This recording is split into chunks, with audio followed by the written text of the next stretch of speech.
stunning art style, sassy dragons, and a superb soundtrack. What more could you want from a musical? The 1998 Mulan is a classic product of the Disney Renaissance. I want to take a close look at one of the scenes in particular and break down what makes it so great. The scene that we'll be breaking down today is what closes Mulan's first act, where Mulan makes the decision to put the rest of the plot in motion, stealing her father's enlistment summons and running away to become a soldier. In Mulan's hero's journey, this step would be the crossing of the first threshold. Mulan is leaving her ordinary world behind to become a soldier and prevent her father from fighting in the war.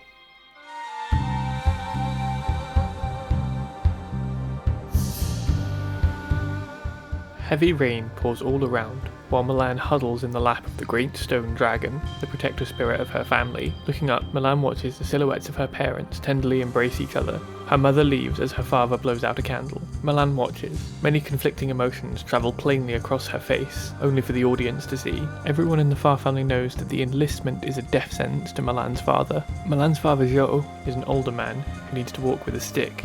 He'll never survive battle. Then, right here, Mulan makes a choice. The mix of emotions from before gone, only determination remaining. This interaction consists of a few simple reverse shots, the film cutting back and forth between shots of Mulan and her parents. This technique is most commonly used for dialogue scenes between two characters. While there is no talking, this scene is a dialogue in Mulan's own head, the reverse shot of her parents giving structure to her thoughts. This shot of Mulan is also an extreme close-up on her. This means we are witnessing every emotion that crosses her face. We see her go from unsure to determined, and there's no misreading this because we've been placed so close to her. The acting the animators have provided Mulan with this scene is stunning. You can read every emotion she expresses as she moves from sadness to anger to resolve. The next shot is also a close-up, this time of Mulan's feet as they enter the family shrine.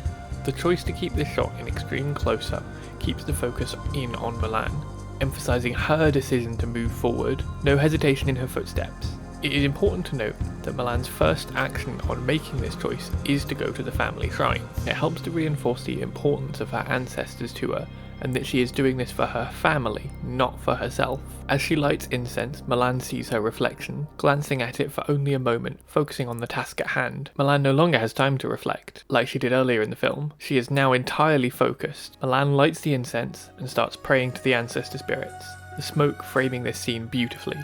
Okay, quick tangent. The art style of Mulan is one of the film's most striking features.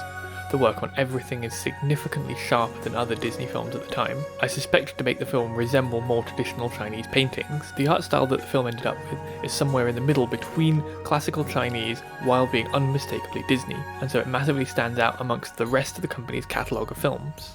One of the best things to highlight this is the way that the film animates smoke, trailing off in wisps, both being angular but undefined enough to still clearly read as being smoke. The stylization is so distinct, and it could only be done in the medium of animation, and it's used throughout the film to great effect. One of my favourite uses of it is the ending as the Emperor descends down the stairs.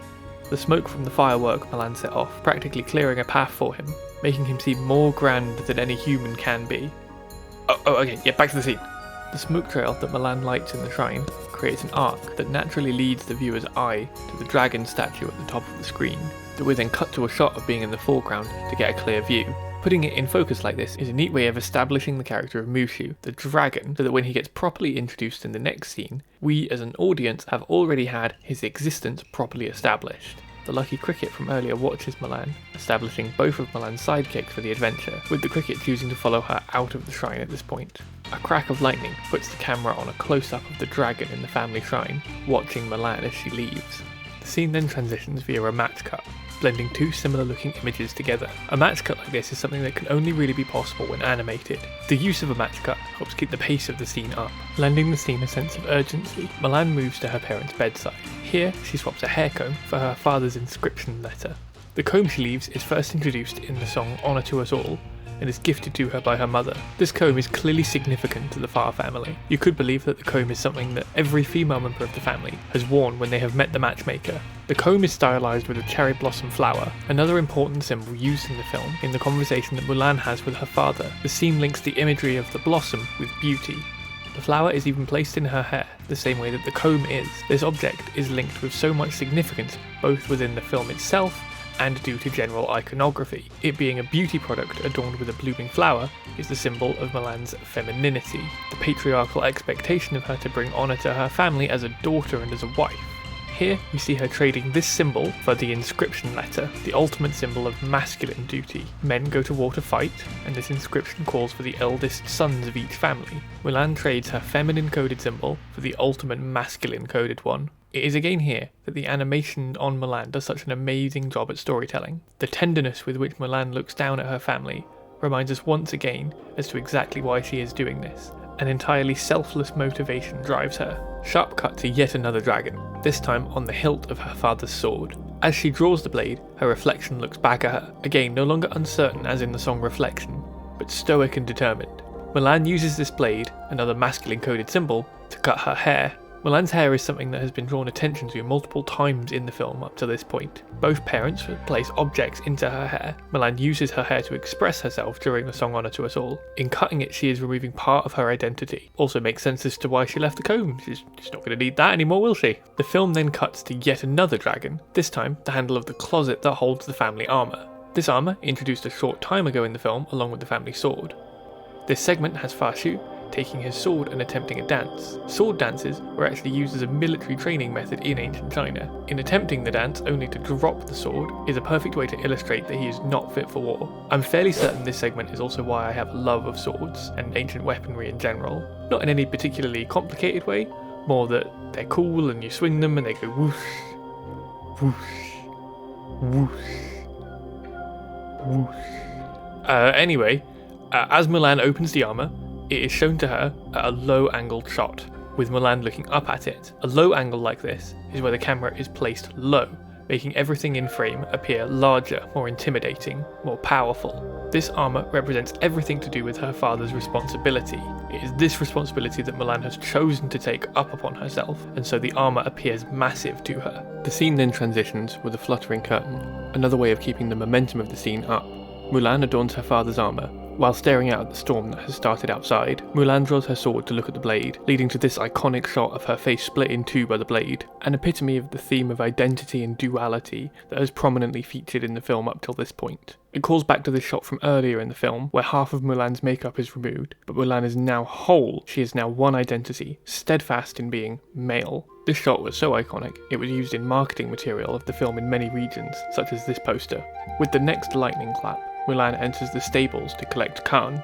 Yes, apparently this horse has a name and the name is Khan. This shot is actually the first time in the film that we see Mulan shot with a low angle. As mentioned previously with the armour, a low angle shot is where the camera is low to the ground, looking up at the subject, making everything look bigger, more intimidating, more powerful. Mulan being shot like this for the first time sends a message. Mulan, through her adoption of a male disguise, has taken on the associative power that grants. It also highlights Mulan's heroism. This choice she is making, she is fully committed to in an attempt to save her father. Now this moment is very important for the rest of the film. You see, Mulan entering the army hinges on her disguise being convincing. We as an audience member are not really going to be super sure of this. We haven't spent that much time with Mulan in the film up until this point, and a fairly large portion of that was spent with Mulan in heavy makeup, so it's kind of hard to fully tell if the disguise is convincing, but this moment tells us yes. All because Khan doesn't recognise her. We know that this horse is a lot more emotionally intelligent than many other animals, able to respond to Mulan's emotional state, and they have obviously spent a lot of time together. The horse not recognising her at first proves that yes, this is a convincing enough costume change and good enough to fool people, even those who recognise Mulan. This is an extremely smart and very efficient way of communicating this. The alternative would be doing this in dialogue, having a character like Mushu directly saying something like, "Ah yes, your disguise is extremely convincing." But no, it's done via visual storytelling, baby, A+. Establishing this at this stage in the film is also very important, as so much of the second act hinges on Mulan being assumed to be male by the other characters. It's her inability to act like a man, not her looks, that threatens to get her thrown out of the army base. Finally, Mulan rides away from her home.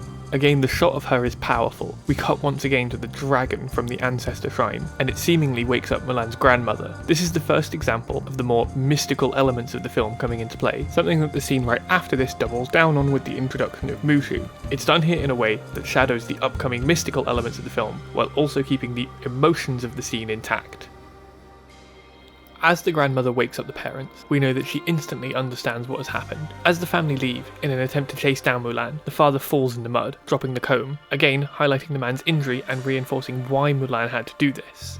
In dropping the comb, it also shows that this act has disregarded her femininity. The scene ends with the family heartbroken, and the acknowledgement that they can't go after her for fear of the punishment of death. This is the only real bit of dialogue in the scene, and it's both emotionally resonant and cues the audience in as to why the family don't go after her. The film ain't messing around either. When Mulan does eventually get found out, if she didn't owe a life debt to Li, she would have definitely been killed. So, as I mentioned before, there's a lot of dragons in this scene. Dragons represent a lot of different things in Chinese culture, and so the things I say here are going to be a bit generalised, and there's exceptions to many rules. One thing dragons are associated with is water. More importantly, in this case, they are associated with storms and the rain.